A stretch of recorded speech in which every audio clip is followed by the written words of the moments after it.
নম্বরে আছে স্থানীয় মান নির্ণয় করো।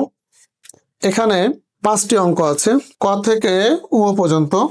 ক নম্বরে আছে 6078, এর স্থানীয় মান নির্ণয় করতে হবে। তো আমরা এভাবে করতে পারি, 8 একক। এখানে যাতে মিনিমাম 4টা অঙ্ক লেখা যায় এই পরিমাণ ফাঁকা রেখে আমরা শেষ দিক থেকেই অঙ্কগুলো লিখে আসবো। তাহলে 8। এরপরে 7 হলো দশক। এককের ঘরের নিচে আমরা 0 দেব, আর দশকের ঘরে 7 লিখবো, কারণ 7 তো দশকের ঘরে আছে। এই 0 শতক। তাহলে এককের ঘরে 0, দশকের ঘরে 0, 0। এরপরে হলো হাজারের ঘর, অর্থাৎ 6, এখানে হাজার। এককের ঘরে 0, দশকের ঘরে 0, শতকের ঘরে 0, আর হাজারের ঘরে হলো 6। এরপরে আছে খ নম্বর। খ নম্বরটা আমরা একটু দেখি।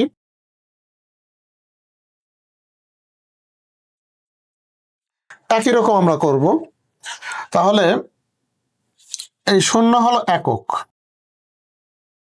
1 2 3 4 5, মিনিমাম 5টা অঙ্ক লেখা যায় এরকম জায়গায় আমরা ফাঁকা রাখবো।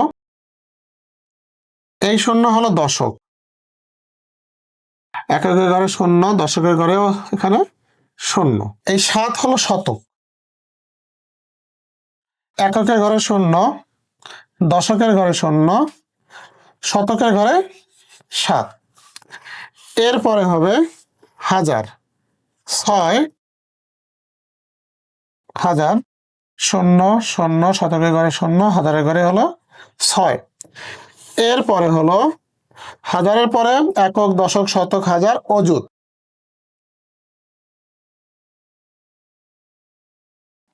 অর্থাৎ এককের ঘরে 0, দশকের ঘরে 0, শতকের ঘরে 0, হাজারের ঘরে 0, অযুতের ঘরে হবে 2।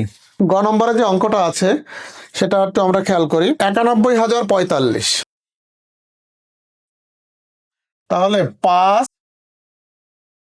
একক, কতটুকু জায়গা ফাঁকা রাখতে হবে তোমরা বুঝতে পেরেছো নিশ্চয়ই। তাহলে এখানে 5টা অঙ্ক আছে, এই 5টা অঙ্কের জায়গা আমরা ফাঁকা রেখে সামনে থেকে লিখবো।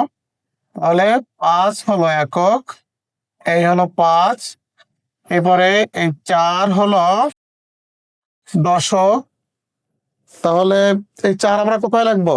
5-এর নিচে? না, 5-এর নিচে আমরা কি দেবো? 0 দেবো। এককের ঘরে 0, যেহেতু 4 আছে দশকের ঘরে, তাহলে আমরা দশকের ঘরে 4 দিলাম। এরপরে এই 0 আছে হলো শতকের ঘরে, শতক। শেষ দিক থেকে প্রথমে আমরা 2 ঘরে 0 দেব, আর শতকের ঘরে আমরা এখানে 0 লিখবো। এরপরে হলো হাজার, তাহলে একক, দশক, শতক সবগুলো 0। এরপরে হাজার। 9 হলো অযুত, একক, দশক, শতক, হাজার, 9 হলো অযুত। তারপরে আমাদের যে অঙ্কটা আছে ঘ নম্বরে 86,635, এইটার আমরা স্থানীয় মান নির্ণয় করব। তাহলে 86,635। একটু খেয়াল করি, একই রকম এই অঙ্কগুলো আমাদের একই রকম করলেই হবে, শুধুমাত্র অঙ্কগুলো একটু পরিবর্তন করা। আচ্ছা, 5 হলো একক, 3 দশক, 6 শতক, তারপরে 6 হলো হাজার। তাহলে এই প্রথম 3 ঘরে আর নিচে আমরা 0 ব্যবহার করব, আর হাজারের ঘরে হলো 8 হলো অযুত।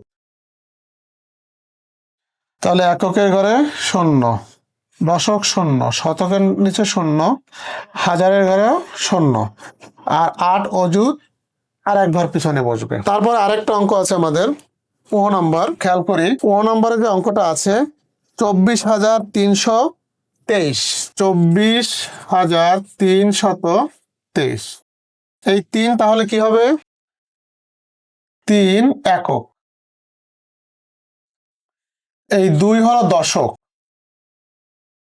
তাহলে এককের ঘরের নিচে আমরা 0 দেব, আর দশকের ঘরে 2 লিখবো। তারপরে 3 শতক, এককের ঘরে নিচে 0, দশকের 0, 3 হলো শতক। 4 হাজারের ঘরে আছে, তাহলে 4 হলো হাজার, 0 0 0, এখানে হবে 4। এই 2 হলো অযুত, তাহলে এককের ঘরের নিচে 0, দশকের 0, শতকের 0, হাজারের 0, এই হলো অযুত।